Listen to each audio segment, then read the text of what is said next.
The WhatsApp notification sound made my heart sink. It was the family group chat again. Eleanor, can you come clean up after Reed's promotion party on Friday? My mom Vivian's message appeared, followed by a string of party emojis that felt like a slap to my face. I clutched my phone tighter, my stomach knotting with that familiar tension. What promotion party? I typed, deleted, and typed again before hitting send. The VP celebration for Reed. It's all over his Instagram, Vivian replied instantly.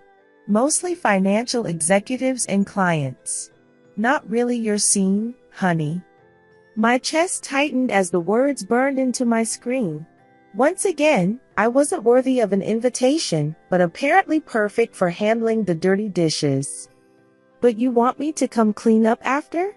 My fingers trembled slightly as I typed. Exactly. Nobody arranges leftovers like my Eleanor. Just come after everyone leaves.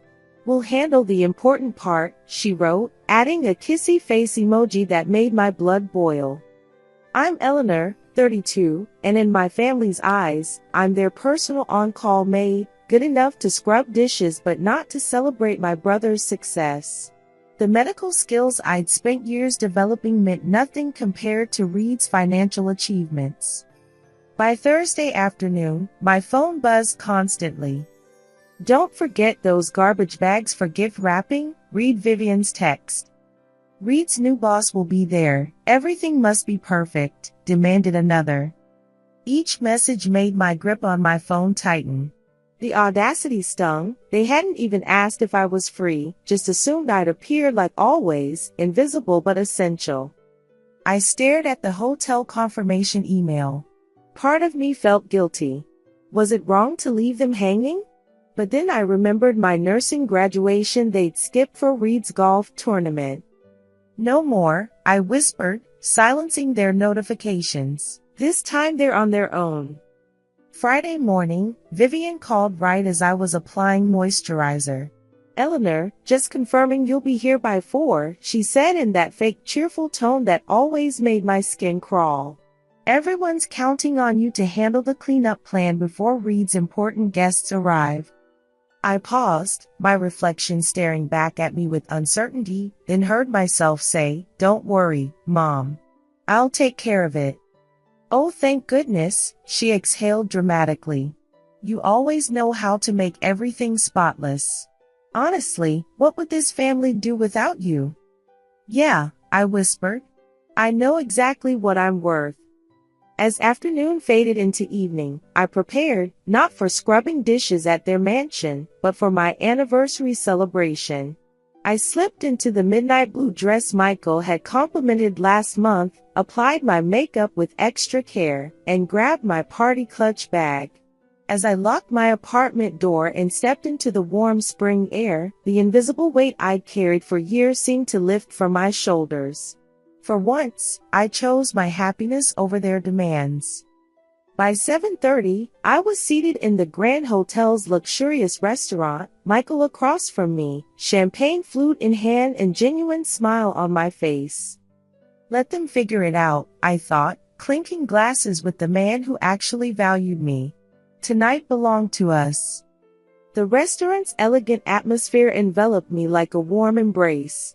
The gentle music, sophisticated conversation around us, and soft lighting created a sense of peace I rarely experienced in my family's presence. Our sommelier approached with menus, his manner respectful. "Good evening, are you ready to select your wine for the evening?" "Not quite yet," I replied. "But we'll start with the champagne flight." He nodded appreciatively and stepped away, leaving us to enjoy the moment. Back at my parents' house, I imagined the unfolding disaster. Vivian would be frantically checking her watch while Howard mumbled his usual "she'll be here soon." And Reed? He'd be rolling his eyes, telling everyone how typical this was of his unreliable sister. I smiled as I imagined their faces when they realized I wasn't coming at all. The champagne arrived, and Michael and I clinked glasses. I savored the bubbly sensation, letting it dance on my tongue. Looking around, I noticed other couples laughing and celebrating. Some were dressed for special occasions, others simply enjoying each other's company. For the first time in forever, I was actually living in the moment. No cleaned up duties, no organizing, no family crisis to manage. Tonight was about us. My phone vibrated in my clutch, but I didn't even glance at it. I could practically hear Vivian's frantic messages. Eleanor, where are you? Reed's boss just arrived. Why aren't you picking up? This is so irresponsible. I felt a twinge of guilt that quickly dissolved after drinking my second glass of champagne. Almost felt bad for them. Almost. When our server returned, Michael encouraged me to order the lobster I'd been eyeing. When my plate arrived, artfully presented with delicate garnishes, a genuine smile spread across my face. This was freedom, choosing my own path without my family's suffocating expectations. By the time our chocolate souffle arrived, I was completely relaxed, leaning into Michael's arm as we shared the decadent dessert. Let them figure it out, I whispered, taking another bite. Perhaps they'd finally realize how much they'd taken me for granted all these years. But tonight, their crisis wasn't my emergency. Back at my parents' mansion, chaos reigned. Where is she? Vivian demanded, pacing across the marble kitchen floor, her voice reaching that high-pitched tone reserved for when her perfect plans unraveled. She said she'd handle it, Howard replied uncertainly. Perhaps there's traffic? Traffic? For 3 hours? Vivian snapped, gesturing wildly. It's not like Eleanor has anything important happening in her life. She knew how crucial tonight was for Reed's career.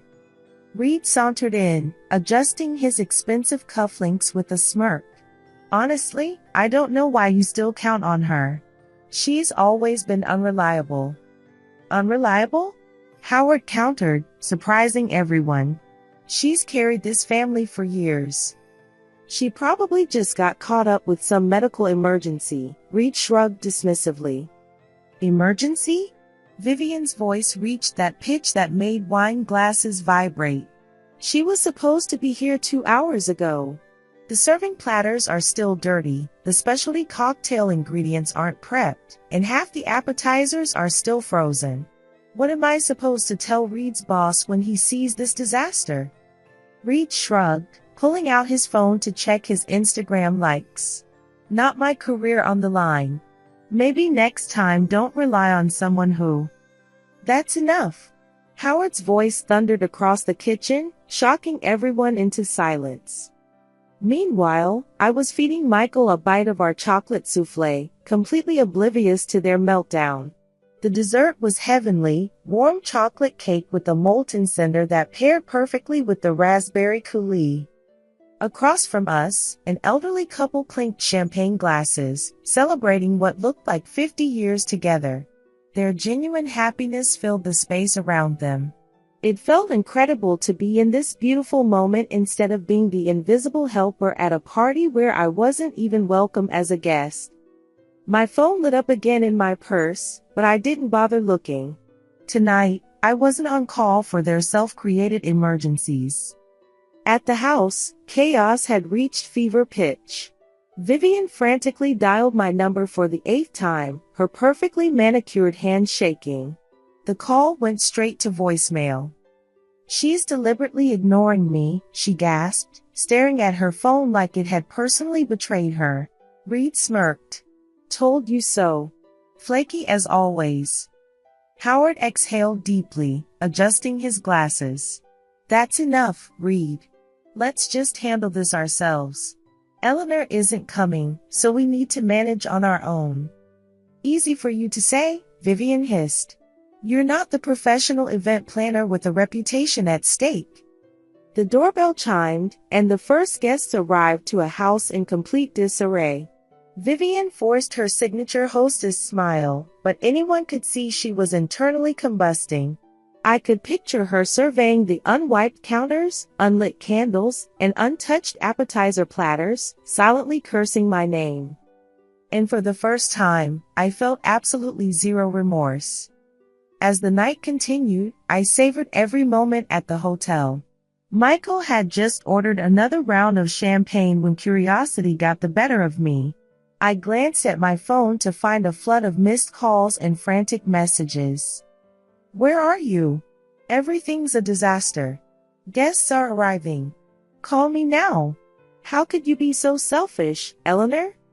I smiled, placed my phone face down on the table, and took Michael's hand.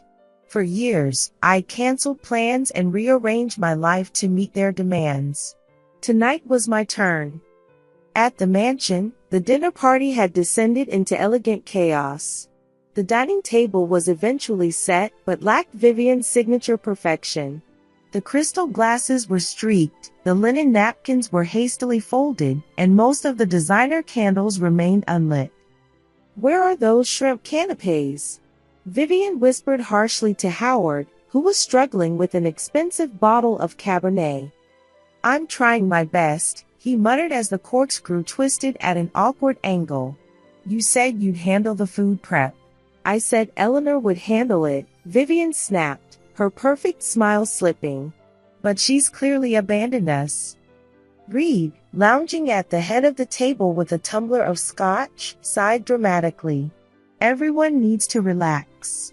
Nobody's going to notice if the napkins don't match the flowers. Can we please start dinner? Reed, this is your promotion celebration, Vivian said through clenched teeth. You should care about the impression we're making. Well, maybe next time hire a real event staff instead of relying on your nurse daughter, one of Reed's colleagues commented just loudly enough for Vivian to hear. Her face froze in that perfect hostess smile, though I could imagine her blood pressure skyrocketing. While they scrambled to save their failing party, I was posting a selfie with Michael on Instagram. We clinked champagne glasses, the Grand Hotel's famous signature soufflé between us with the caption, #anniversary celebration. With the man who values me, heart. A few tables away, I overheard a doctor couple discussing their medical volunteer trip to Costa Rica. Their passionate descriptions of providing healthcare to underserved communities ignited something inside me, a reminder of my original nursing dream my family had dismissed as impractical. I squeezed Michael's hand, whispering I might apply for that International Medical Writers Program after all. As our magical evening continued, my phone vibrated once more. A text from Howard appeared. We've made a terrible mistake, Eleanor. We shouldn't have taken you for granted all these years. Can we talk soon? I read his words twice, feeling a complex mixture of validation and caution. Were they finally seeing me as more than their personal assistant? But tonight wasn't about their revelation, it was about reclaiming my worth. With that thought, I turned off my phone and smiled at Michael. Ready for our suite? As we strolled through the hotel's elegant lobby toward the elevators, I felt pounds lighter. For once, I wasn't carrying the weight of their expectations, disappointments, and demands. Tonight, I had chosen myself, and the freedom was intoxicating. In our luxury suite, my phone lit up again. I hesitated but checked the message. Howard again, the party ended early. Vivian is having a meltdown, but I think she finally sees what we've been doing. Please call tomorrow? I exhaled slowly, conflicted emotions washing over me. Was this genuine remorse, or just another manipulation to lure me back into my convenient role? I set the phone aside without responding. Tonight wasn't about fixing our dysfunctional family, it was about proving I deserved better. Back at the house, the evening's collapse was evident everywhere. Guests had departed an hour early, murmuring excuses about early flights and babysitters. The kitchen counters were cluttered with half-eaten canapes and lipstick-stained glasses, while the imported tablecloth bore multiple wine stains. Reed had retreated to the media room, scrolling through social media, likely seeing my hotel post, while Vivian stood in the kitchen, surveying the devastation with barely contained fury. This disaster wouldn't have happened if Eleanor had been here, she hissed, throwing a crystal glass into the sink hard enough to chip it. Perhaps, Howard said quietly, leaning against the marble counter. Or maybe we shouldn't have expected her to be our unpaid event staff all these years. She turned to him, her perfectly maintained eyebrows arching dangerously. What exactly does that mean, Howard? It means, he replied, removing his glasses slowly, that Eleanor has sacrificed more for this family than any of us acknowledge. Her medical expertise, her time, her own life plans. Maybe it's time we started valuing her as a daughter rather than as household staff. Vivian opened her mouth for a sharp retort but stopped herself, a flicker of uncomfortable recognition crossing her face. Back in our hotel suite, I slipped off my heels, poured myself a glass of sparkling water, and curled up next to Michael on the plush king bed. My notifications had finally stopped lighting up my phone. The night had been magical, not just the food and ambience, but the simple act of choosing myself. For the first time in my adult life, I had established a real boundary, and despite the guilt lingering at the edges, the overwhelming feeling was liberation. As Michael dozed off beside me, I thought about Howard's last message. Perhaps I'd call him tomorrow, but tonight, I would let my family sit with the reality of what life looked like when Eleanor wasn't there to clean up their messes. Let them handle their own problems, just this once. I woke to sunlight streaming through the hotel's floor-to-ceiling windows, feeling unexpectedly light. No frantic texts demanding explanations or help that disturbed my sleep, a small victory worth savoring. Michael and I ordered room service breakfast and enjoyed it on our private balcony, watching the city come alive below us. For once, my Sunday wasn't consumed by sorting through family drama or rushing to fix someone else's crisis. Around noon, my phone rang. Howard. I hesitated before answering. Hi, Dad. Eleanor, he said, his voice lacking its usual academic detachment. Do you have a moment to talk? I do, I replied, keeping my tone neutral despite the nervous flutter in my stomach. I need to apologize, he began awkwardly. Last night. We shouldn't have expected you to abandon your plans to clean up after Reed's party. That wasn't right. His words caught me off guard. In 32 years, I'd rarely heard my father acknowledge a family failing. It's okay, Dad, I said, my voice betraying my emotion. I've just been feeling like a ghost lately, visible only when there's work to be done, invisible when there's celebration. I know, he said with a heavy sigh. Your mother and I talked after everyone left. We've come to depend on your medical knowledge and organizational skills without ever really appreciating what you've contributed. That means a lot, Dad, I admitted, my throat tightening with unexpected emotion. We talked for a few more minutes before ending the call. It wasn't a complete transformation, but it felt like the first real step toward change. That afternoon, Naomi stopped by my apartment with a bottle of wine and takeout. My best friend since nursing school days, she'd always been my reality check when family drama became too overwhelming. Spill everything, she demanded, dropping onto my sofa with her characteristic lack of pretense. Did the fancy promotion party implode without your cleanup services? Completely, I said with a satisfied smile. But here's the shocking part, Howard actually called to apologize. Her eyes widened dramatically. The professor admitted he was wrong? That's like witnessing a solar eclipse. I know, I said, shaking my head in disbelief. I think they finally realized I'm more than just their convenient medical consultant and cleanup crew. It's about damn time, Naomi declared, raising her wine glass. To Eleanor, finally being seen. Throughout the evening, I found myself reflecting on Howard's unexpected apology. It wasn't comprehensive, but it was genuine. Later, I texted him, "Thanks for calling today, Dad. It meant more than you know. Let's talk again soon." His response appeared almost immediately, "Of course. We owe you far more than just words." Something had shifted, a small but meaningful change in how my family perceived me. That night, curled up with my medical journal, I felt a sense of peace I hadn't known in years. The constant weight of their expectations had lifted, if only temporarily. Whether this change would last remained uncertain, but one thing was absolutely clear: I would never again become invisible in my own family. The following week, I decided it was time for the harder conversation with Vivian. Howard's apology had opened the door, but my mother was the gatekeeper of family dynamics. I called her on Tuesday afternoon when I knew her schedule would be clear. She answered on the second ring, her voice still carrying that event planner efficiency. "Eleanor, this is unexpected. Is something wrong?" "No, Mom," I replied calmly. "But we need to talk." There was a noticeable pause. "About Friday night? And everything else?" "Exactly," I confirmed. We met at a trendy bistro near her Buckhead office. She arrived in full armor, designer handbag, perfect makeup, and that stiff posture that signaled she was preparing for battle. "Howard mentioned you were upset," she began, skipping the usual small talk.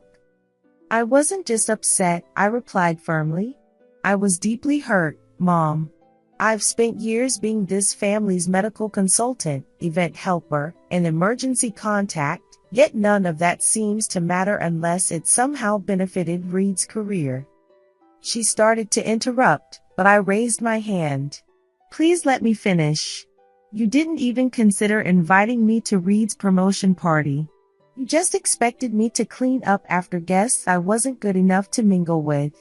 Do you know how demeaning that feels?" Her perfectly maintained expression cracked slightly, showing a glimpse of something I rarely saw: self-doubt. "Eleanor, it wasn't deliberate. We've always relied on you because you're the responsible one. You handle things without drama." "That's exactly the problem," I said, my medical training helping me keep my voice steady. "I never complained because you raised me to believe my feelings weren't as important as keeping the family machine running. But I'm not just your convenient nurse, Mom. I'm your daughter, and I deserve recognition for who I am, not just what I can do for everyone else." She stared into her untouched latte, stirring it mechanically. "You're right," she admitted, the words clearly difficult for her. "We've taken advantage of your kindness. I didn't realize how much we demanded while giving so little acknowledgement." I nodded, feeling lighter than I had in years. "I'll still help when I can, but I'm establishing boundaries. My relationship with Michael and my career deserve priority too." The conversation ended with unexpected warmth. Her apology seemed genuine, and while I knew old patterns wouldn't vanish overnight, I felt cautiously hopeful. In the weeks that followed, subtle changes appeared. My parents began actually inviting me to family events rather than just assigning me tasks. They asked about my medical writing projects with genuine interest. Reed remained somewhat aloof, but I no longer measured my worth by his approval. One Sunday, Michael and I arrived for a family dinner, with a proper invitation. Vivian greeted us warmly, and I noticed immediately that the dining room was fully prepared. "Everything's taken care of," she said with a genuine smile. "Tonight, you're our guests." I returned her smile, feeling a connection I'd almost forgotten was possible. For the first time in years, they were seeing Eleanor the person, not just Eleanor the family utility. The months that followed felt like a quiet awakening in my life. The transformations weren't theatrical, no tearful confessions or dramatic family therapy sessions, but they were genuine, and I noticed them in subtle ways. Vivian's texts now asked about my latest medical article rather than demanding help with Reed's events. Howard called just to share a book recommendation, not to request my nursing expertise. Even Reed, still career-obsessed as ever, seemed to moderate his dismissive attitude around me. One evening, I scrolled through Vivian's Instagram posts from the promotion disaster. The hastily arranged table settings and mismatched glassware were painfully obvious. I almost instinctively thought of how I would have arranged everything perfectly: the properly polished crystal, the precisely folded napkins, the artfully placed candles. Then I smiled, recognizing an important truth: creating their perfect image wasn't my responsibility anymore. They had survived, imperfectly, and discovered what it meant to handle things themselves. Naomi dropped by my apartment days later with Thai food in her characteristic honesty. "How's it going, boundary goddess?" she asked, digging into her pad Thai. "Surprisingly liberating," I laughed. "It's strange though, now that I'm not constantly on call for family emergencies, I actually have time for my own life." "Revolutionary concept," she teased. "So what's Eleanor going to do with all this newfound freedom?" "I've been researching something," I admitted, showing her my laptop screen. "That medical writers volunteer program in Guatemala I always dreamed about but never applied for." Naomi's face lit up. "Now that sounds like the Eleanor I've always known was in there." Later, after cleaning up our dinner, I felt a peaceful certainty I hadn't known in years. The version of me who constantly sacrificed her needs for family approval had disappeared. This new Eleanor, the one who valued her relationships, career, and dreams equally, had arrived to stay. Weeks later, Vivian texted, planning a small family dinner next month. "Would you and Michael like to join us as guests?" I read her message twice, surprised by the phrasing. No expectations, no tasks, just an invitation. After a moment's thought, I replied, "We'd love to. Thank you for asking." When that evening arrived, Michael and I entered my parents' home feeling genuinely welcome. Vivian greeted us with warm hugs, including one for Michael that wasn't just for show. "Everything's all set," she said. "Just relax and enjoy yourselves. We're so happy you both could come." The dining room looked lovely, not magazine perfect, but comfortable and inviting. Howard was pouring wine in the kitchen, while Reed actually stood to greet us properly. For once, I wasn't rushing between kitchen and dining room, making everything flawless for everyone else. Throughout the evening, I experienced family time in a new way. I debated literature with Howard, compared travel notes with Vivian, and even had a surprisingly pleasant conversation with Reed about healthcare investments. It wasn't a perfect family scene, but it was authentic. As I helped bring dessert plates to the kitchen later, Vivian touched my arm gently. "I'm truly glad you came tonight," she said quietly. "It's wonderful having you here as my daughter, not my staff." Her words surprised me, but her eyes showed sincerity. "Thanks, Mom," I replied, feeling a connection I'd almost forgotten was possible. Driving home with Michael that night, I reflected on how much had shifted. My family remained imperfect, as all families are, but they were making genuine efforts. For the first time, they were seeing me, not as their convenient medical expert and event coordinator, but as a person with valid needs and clear boundaries. And perhaps more importantly, I was finally seeing myself clearly too. Back home, curled up with Michael and my application for the Guatemala program, I felt deeply content. The Eleanor who had walked away from their party was still here, stronger, clearer, and finally free to build a life that honored all parts of herself. This was only the beginning.